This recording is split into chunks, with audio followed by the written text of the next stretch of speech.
Bienvenue sur la chaîne des entrepreneurs animaliers. Dans une précédente vidéo, vous avez pu découvrir une journée complète avec des jeunes d'une MFR, une maison familiale et rurale. Vous avez aussi découvert les débuts d'une discussion avec quelques jeunes qui ont pour vocation de travailler dans le monde animal, plus précisément avec le monde des chevaux. Dans ce nouvel extrait, je vous partage l'intégralité de mon échange avec eux.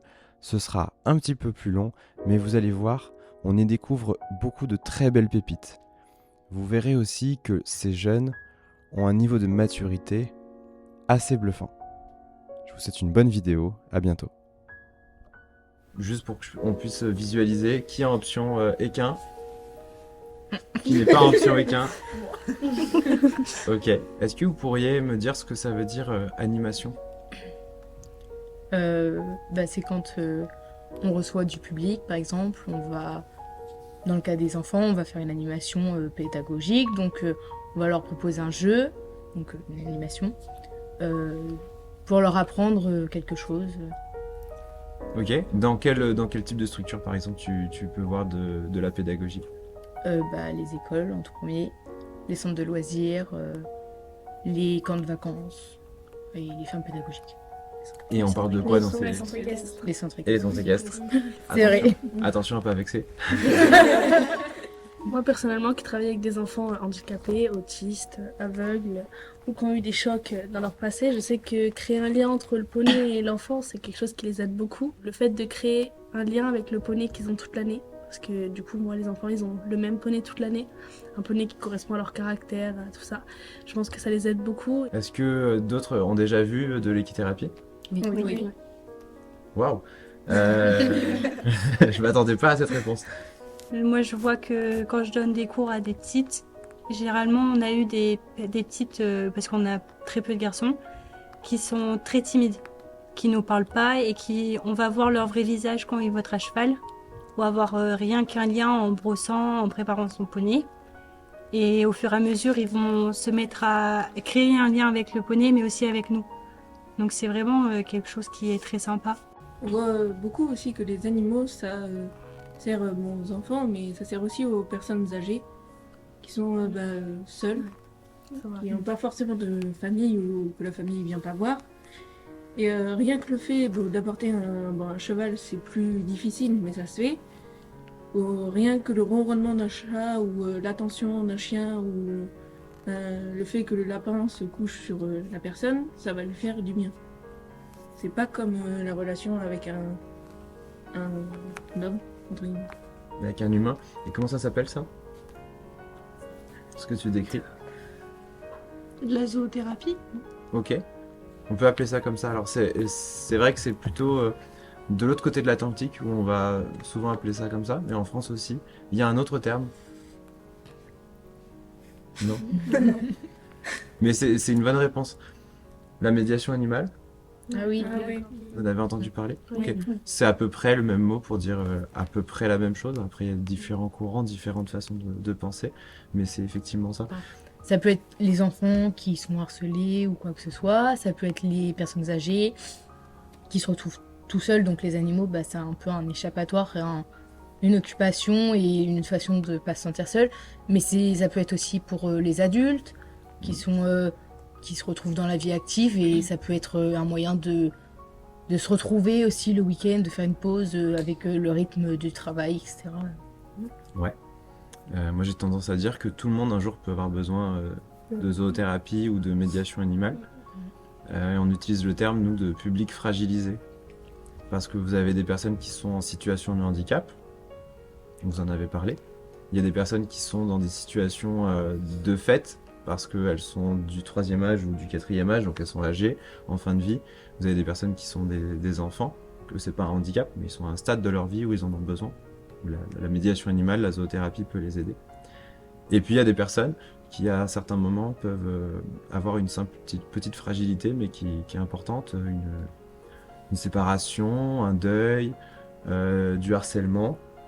Ça fait pas d'eux des personnes handicapées, ça fait pas d'eux des personnes en fin de vie, etc., mais qui peuvent avoir besoin de ces pratiques-là. Ça vous intéresse dans vos futurs métiers ? Qui est-ce que ça... Ok. Donc une bonne partie. Est-ce que vous arrivez à trouver un public, un type de public qui pourrait justement, où ce serait mieux de lui mettre un animal assez sanguin, assez vif?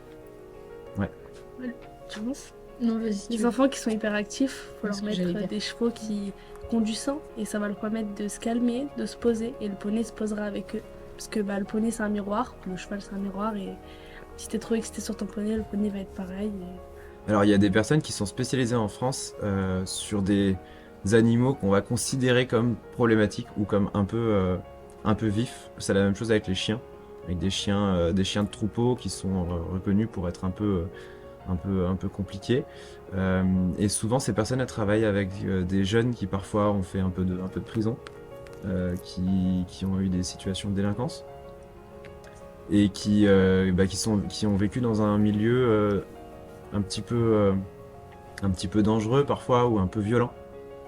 Et si on leur met des animaux qui bougent pas, qui sont apathiques, qui sont un peu mous, en fait eux ils vont chercher à prendre le dessus sur l'animal. Et vous leur mettez un animal qui est plus caractériel que lui, ça va le forcer un petit peu à travailler. Alors vous êtes à part toi, dans une filière équin, il n'y a pas que les chevaux. Qu'est-ce qu'on peut faire avec un âne? Un âne, c'est aussi là pour travailler. Bien sûr, il est là aussi pour, par exemple, pour des chevaux qui sont à la retraite, il est là pour faire un compagnon, parce qu'un cheval c'est grégaire. Un âne aussi, ça peut être un très bon ami pour l'homme aussi, parce que c'est pas tout le temps, pas tout le temps calme. Et en fait, c'est un caractère qui est assez difficile. Et même. Pourquoi c'est difficile un âne d'ailleurs? Parce qu'un âne c'est têtu. C'est très têtu. Et pourquoi c'est têtu? Parce que ça se laisse pas faire. Alors est-ce que c'est bête? Voilà. Est-ce que c'est bête? Non, du- c'est pas bête. Non, Non, c'est très intelligent. Ok. Si, il y en a, du coup, ils les emmènent dans les maisons de retraite, par exemple. Ouais. Ou même dans les hôpitaux, enfin ça se fait moins, mais c'est possible. Ouais, tous les équidés. Alors c'est vrai que c'est plus difficile de faire entrer un cheval dans un ascenseur qu'un petit chihuahua. Mais il y a des personnes qui le font. Et ça marche. Et c'est super parce que les gens, par exemple, qui sont à l'hôpital et qui doivent y rester longtemps, parce que, par exemple, les enfants qui ont le cancer ou même les adultes, par exemple, si la personne elle vient toutes les semaines, l'enfant ou l'adulte, en fait, ça va l'aider à tenir. Parce qu'il va se dire, oh, c'est cool, enfin, à la fin de la semaine, il va venir me voir et je vais pas être toute seule. Enfin, et en fait, il se raccroche un peu à ça et je trouve que c'est génial parce que ça fait une aide psychologique au final. Et Ok, complètement. Est-ce que du coup vous avez déjà visité une ferme pédagogique? oui. Levez la main si vous avez. Ok. Si on essayait de créer une définition de la ferme pédagogique, qu'est-ce que c'est une ferme pédagogique? C'est un endroit où il y a plein d'animaux, Ok. où les enfants peuvent se promener, même les adultes. Et Ok, donc déjà tu as dit pas mal de choses. Il y a plein d'animaux, donc on n'est pas sur de la monoculture, du mono-élevage. On est sur plein d'espèces différentes. Et il y a des gens qui viennent visiter. Ok, qu'est-ce qu'on peut dire d'autre? Je reprends ce que vous avez dit. Donc il y a plusieurs espèces, ce qui peut être bien parce que le public qui vient, ils ont plus de chances de se reconnaître par exemple dans une espèce ou d'être plus à l'aise. Par exemple, s'il y a un cheval et un lapin, peut-être que l'enfant, le cheval va l'impressionner alors que le lapin, il va se dire c'est plus petit, je préfère aller vers lui. Et ça c'est bien. Donc on accueille le public. On fait des activités pédagogiques. On peut faire visiter aux familles, aux écoles qui viennent, même les personnes en situation de handicap, la structure. Et en fait, ça permet de montrer aux personnes qui viennent le contact avec les animaux parce que il y en a beaucoup qui malheureusement connaissent plus trop ça. Et donc ça permet aussi de les réhabituer, leur faire voir et puis de leur apprendre des choses sur la nature, la ferme, les animaux. Et puis on peut faire aussi des ateliers Donc il y a des objectifs différents en ferme pédagogique. Qu'est-ce que vous voyez comme objectif? Qu'est-ce qu'on essaye de transmettre ou de donner au public dans les fermes Le pédagogiques? savoir. Du savoir, ok, Ouais, donc des des connaissances. La diversité des animaux. Ok, La diversité. ok, de la diversité. Le comportement à avoir auprès des animaux.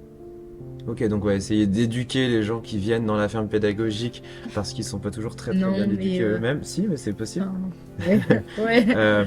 On va sensibiliser à certaines choses. Le respect en général, parce que on peut apprendre des choses dans les livres, mais tout ne s'apprend pas dans les livres. Ok, Il y en a tu peux me donner un exemple qui concerne les fermes pédagogiques? Bah, une ferme pédagogique, ça va... Par exemple, on va voir comment les animaux fonctionnent entre eux, et voir les différences que nous, on a, et par rapport à eux. Par exemple, nous, on est beaucoup dans le jugement, dans tout ça, et on va voir qu'un animal, même si l'autre, je sais n'importe quoi, il manque un œil casse-pied ou tout, bon, il va lui... Bon, s'il est casse-pied, il va le remettre en place, mais après, c'est bon. Ou s'il lui manque... par exemple, s'il est infirme, c'est pas très très grave.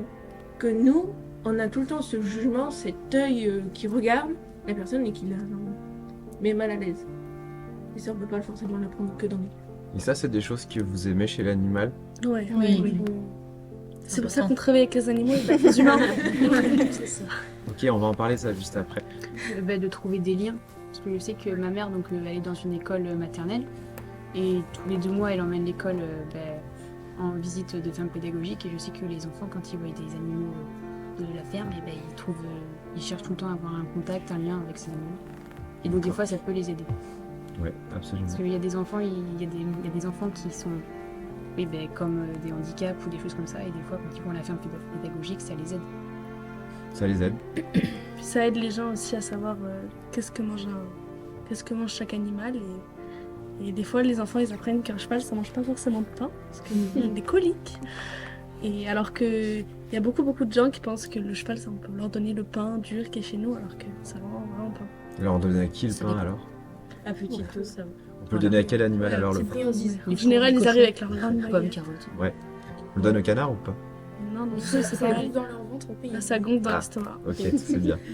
Vous avez des bons cours alors. T'as dit quelque chose tout à l'heure, c'est pour ça qu'on préfère l'animal. Parce que l'animal, il ne juge pas.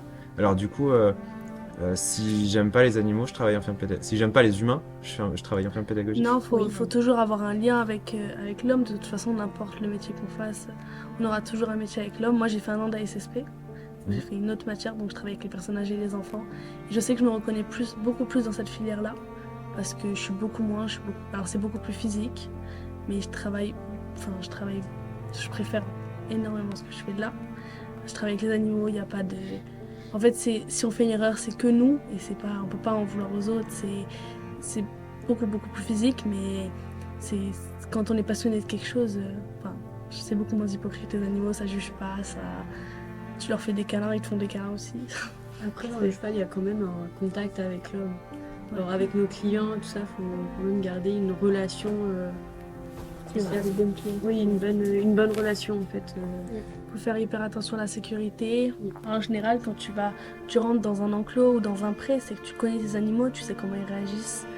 Il faut faire hyper attention déjà au comportement des animaux, parce qu'ils n'ont jamais forcément le même comportement.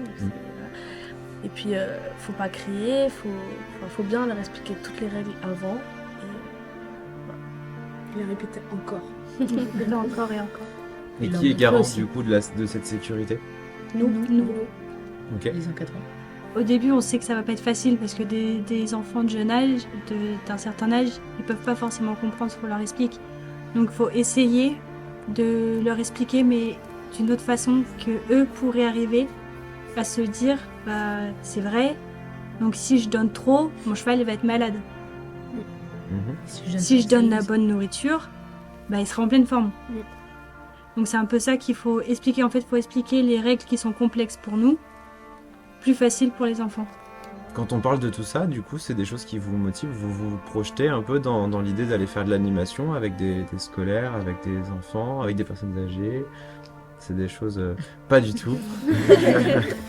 Je suis pas du tout patiente. C'est pour ça que je veux pas me lancer dans ce métier. Ok. Parce que là, je suis en stage en centre équestre au Moulin du Beau.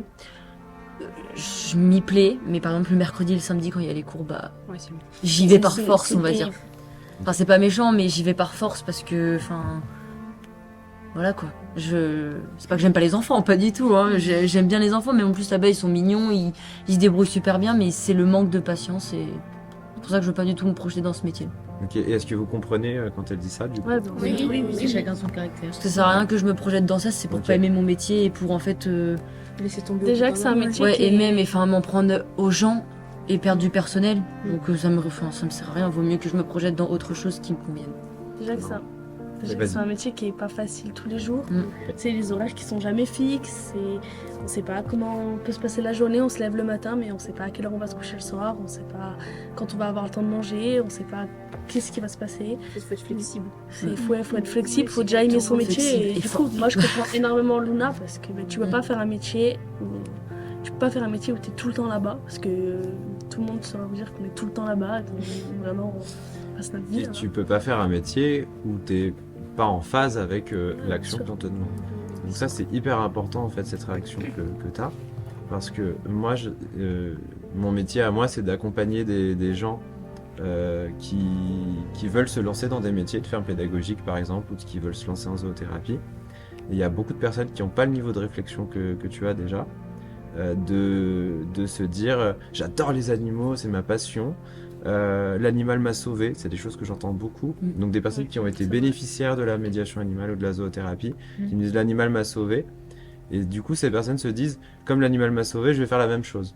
Mais en fait, on se rend compte après qu'elles sont juste passionnées de l'animal. La relation à deux avec un animal, c'est quelque chose d'hyper précieux. Vous avez tous, toutes déjà vécu ça. Vous avez certainement un animal fétiche ou quelque chose d'assez fort avec des animaux.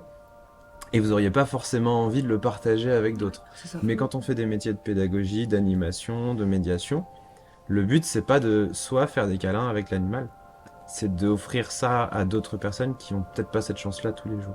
Donc si t'es pas à l'aise avec ça, et ben c'est génial que déjà aujourd'hui tu saches que c'est pas vers ça que tu vas tendre. Bah, c'est surtout les stages en fait qui m'ont aidé à choisir parce que avant c'est vraiment ce que je voulais faire, être maîtresse d'équitation, aider les, enfin faire comme en centre équestre, mais en fait c'est les stages en fait en centre équestre qui m'ont Ok. dit non. non, et étant enfin la chance d'être propriétaire de 2 chevaux à mon âge, bah en fait je préfère le côté propriétaire totalement. Enfin déjà Plus dans ta bulle. ouais, je suis en fait enfin moi j'ai mes chevaux chez moi donc en fait je suis toute seule chez moi, j'ai mes chevaux, je fais ce que je veux. Il y a pas les autres qui sont toujours en train de dire enfin ceci, en train de me regarder, de me juger. Enfin après il y a les réseaux qui font avec mais bon ça c'est autre chose. Et enfin voilà, je suis dans ma bulle, bon après il y a ma cousine qui vient travailler mon cheval mais ça c'est de ma famille donc c'est autre chose. Mais j'ai pas des enfants qui courent derrière, j'ai pas ceci, on m'appelle pas partout. Enfin non, ça c'est un truc, je peux pas. En Je général, peux pas. Moi, je suis un peu comme Luna. Travailler, je sais qu'on me dit tu travailles avec des enfants, mais personnellement, je suis pas capable. Ouais, voilà, Je vais tenir 1 heure, 2 heures, à la rigueur, mais travailler tout au long de ma vie, c'est pas possible. À la rigueur, travailler avec des personnes âgées, les voir ressourire à nouveau, ça oui. Mais un enfant, c'est pas la même mentalité, c'est pas la même chose. Il faut vraiment avoir cette passion, cette écoute, ça. Vraiment et avoir l'œil partout. Une personne âgée, parfois, grâce à l'animal, ça peut leur faire revivre des souvenirs, leur faire monter les larmes aux yeux parfois. Tu penses à l'Alzheimer là du coup, aux personnes qui sont Oui. Alzheimer, ok. Tout ça. Puis moi, je vois avec, par exemple, les chiens, c'est une relation que j'ai pas avec un humain. Ok. C'est super ça. Je sais que moi, je veux faire mon diplôme de moniteur. Ouais. Je m'entends très bien avec les enfants. Mais il y a un certain moment où c'est vrai que je commence à saturer. Ok. Parce que c'est comme je travaillais et je travaille de temps en temps à Verdi Attelage, qui est un club d'attelage, mais aussi de poney club. On a beaucoup d'enfants de jeune âge. C'est très bien, parce qu'on les connaît, ils nous connaissent. On a une super entente entre nous. Mais quand on a les colonies qui arrivent de Paris, on n'a pas des enfants, on n'a jamais les mêmes On enfants. sent que Paris, là, il y a un problème avec Paris. C'est pas que j'ai rien contre Paris, parce que mais en fait ils connaissent pas spécialement le cheval. C'est le but. Donc alors nous dire, c'est vrai qu'au bout d'un moment ça sature parce que dire ah bah non je veux pas ramasser le crottin c'est sale, je veux pas toucher le poney parce qu'il a plein de poussière. C'est des choses qu'il faut arriver à s'habituer parce que j'ai eu du mal au début. Hein. Moi au début j'avais beaucoup de mal. C'était très compliqué. Mais c'est pour ça que maintenant ça me pousse en plus à faire mon PPGEPS pour pouvoir apprendre aux enfants que bah non le crottin c'est pas sale. Un cheval s'il a de la poussière c'est comme nous quand on se salit les mains. C'est si simple que ça. Mais bon, c'est vrai qu'au bout Ok. d'un moment, c'est très long. Donc c'est deux choses pour réussir à faire ça. C'est avoir déjà une prédisposition à le faire. C'est-à-dire que si t'as pas envie, t'as pas envie. Et il faut surtout pas le faire. Et ensuite, il y a un petit peu de travail de compétence parce que on est... Enfin, c'est sûr qu'à un moment, vous allez vous dire ça me va pas, ça, ces publics-là, c'est fatigant. Mais en fait, ça peut se travailler avec des compétences. C'est-à-dire que si on est capable de canaliser des enfants ou de transformer ce ah c'est sale en quelque chose de finalement qui nous au bout d'un moment tu vas voir ça va te passer au-dessus hein. C'est un peu Tu ça, vas ouais. prendre l'habitude et tu vas leur dire si t'inquiète pas oui c'est dégueulasse mais on va y aller et, Faut le et ouais. faire, sinon tu détruis. Dis-moi. Alors moi je suis quelqu'un, j'adore l'enseignement. En fait, genre, c'est le fait de voir quelqu'un au début qui connaissait rien à l'équitation et petit à petit lui apprendre comment monter, comment s'occuper du cheval, tout ça. En fait, juste j'aime ça en fait, partager mon savoir et mon savoir-faire. Quoi. Ok. De toute façon, on est tous passés par là. Voilà, et même si j'ai un enfant en face de moi qui va être têtu, qui va pas savoir faire, qui va dire ah c'est dégueulasse, je veux pas toucher à ça, mais en fait je vais lui apprendre quoi, et puis s'il va trop loin, je vais lui dire stop, mais c'est le métier On quoi. est tous un peu passés par là. Hein. D'une façon ou d'une autre, on a tous été têtus au bout d'un moment. Moi personnellement, j'ai toujours adoré les enfants et j'arrive beaucoup à les canaliser. Et ça, du coup, j'aime bien parce que ça va, mais j'arrive à les canaliser et je suis patiente. Et j'adore, par exemple, quand il y a des enfants, même dans ma vie privée, qui vont venir chez moi avec des amis ou quoi que ce soit. Je vais venir, je vais leur donner un jeu de société et puis je vais leur apprendre, par exemple, les couleurs. En fait, j'adore plutôt que de les mettre devant la télé ou quoi que ce soit. Et j'adore toujours apprendre quelque chose, etc. Et alors que ça se trouve, j'aimerais pas du tout la ferme pédagogique, sachant que j'ai jamais fait de stage là-dedans, mais parce que j'en trouve pas près de chez moi, sinon j'en aurais fait plein évidemment. Mais Je vais vous demander et ça va être plus facile pour la première personne qui va commencer et moins facile pour la dernière donc faites comme vous voulez. Je vais vous demander une qualité pour un bon animateur ou une bonne animatrice en centre équestre, en ferme pédagogique ou autre chose. C'est plus facile d'être la première. Je commence avec toi et après on va partir par La patience. patience. Le lien. Le lien. Je voulais dire la Ah non. confiance. Il faut dire autre chose. Oh là la communication. Ok. En fait, ça rejoint un peu ce que Luna a dit, c'est poser des mots en fait sur ses sentiments et son savoir-faire. Je sais pas comment dire. Pour enseigner, pour donner des techniques quoi. Enfin, savoir donner les bonbons. ouais, Bon mot. Donner les bons mots quoi. D'accord, un vrai vocabulaire technique. Ouais. Ok. Savoir être flexible. Ok. C'est pas donné à tout le monde d'être flexible. On en a pas beaucoup parlé, mais effectivement, c'est important. Ok. J'irais souple. Être souple, faut savoir. Je sais pas de quoi.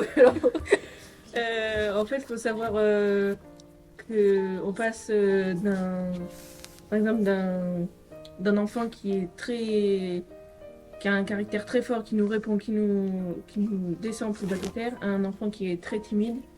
Et là où il faut être calme, toujours. Ok. En une fois que se dit. Ok. Attendez. Ah, c'est plus difficile là. d'accord. Savoir s'amuser même dans les moments difficiles. Enfin, je sais que s'il y a un enfant qui veut pas aller s'occuper de son poney parce qu'il a décidé de se cacher derrière l'arbre, je sais que il faut savoir faire en sorte qu'il s'intéresse à la chose que tu vas faire. Mhm. Genre faire une course si c'est un petit garçon qui adore les Donc courses. tu vas lui trouver autre chose.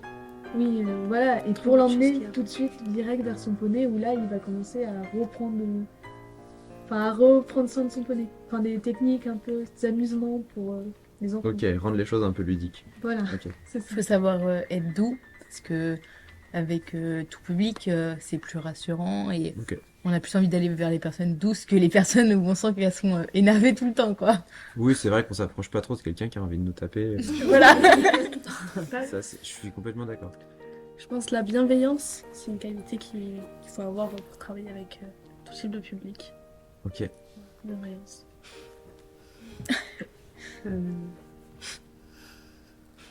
Allez, Chacha. Tu peux le faire. Compliqué pour les Non, mais j'en avais un en plus. Hein. jolies.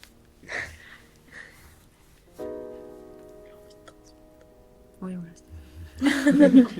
Non, mais il a envie de transmettre, oui, parce que si on n'a pas du tout la motivation d'expliquer aux petits ou aux adultes, et du coup, ils vont être moins intéressés. Oui, si t'as Ça, pas c'est moi, envie, ça. ouais. Oui, voilà. Toi, c'est bien. Communication. Ah, je l'ai déjà entendu, la communication. Arrangez-vous entre vous.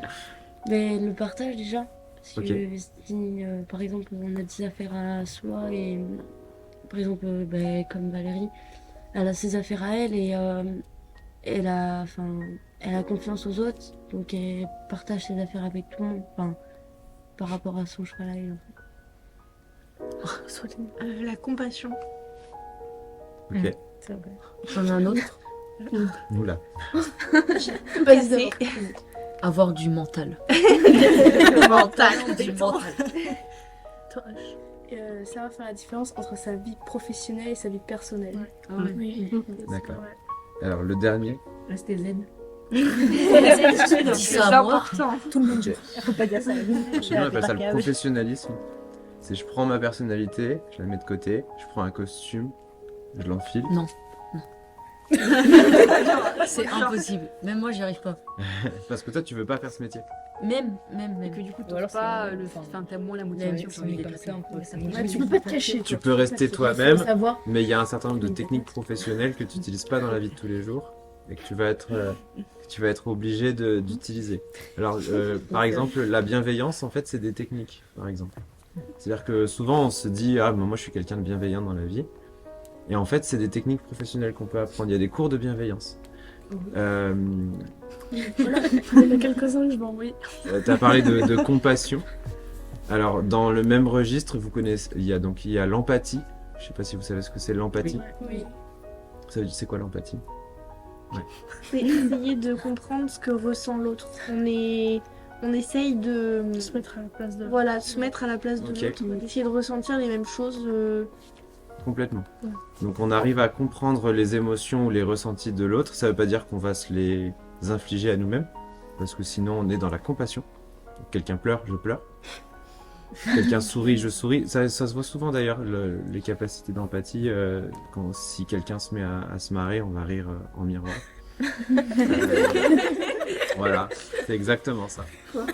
Et l'empathie, ça se travaille aussi. C'est-à-dire que ce sont des techniques qu'on peut travailler et il y a des exercices d'empathie. Donc c'est-à-dire que si vous voulez faire ces métiers-là, en fait, un jour, vous aurez peut-être à faire des petits exercices pour apprendre à avoir de l'empathie, même auprès de personnes qui ne sont pas capables de montrer leurs émotions. Parce qu'on peut être en face de quelqu'un qui est autiste et qui montre rien du tout.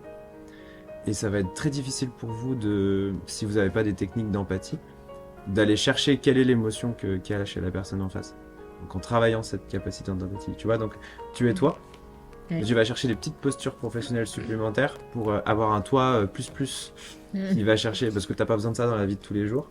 Après, par contre, tu vas pouvoir aller les rechercher. Bon ben moi, je vous souhaite de bien réussir vos études, de continuer et puis de faire ce que vous avez envie de faire. Merci.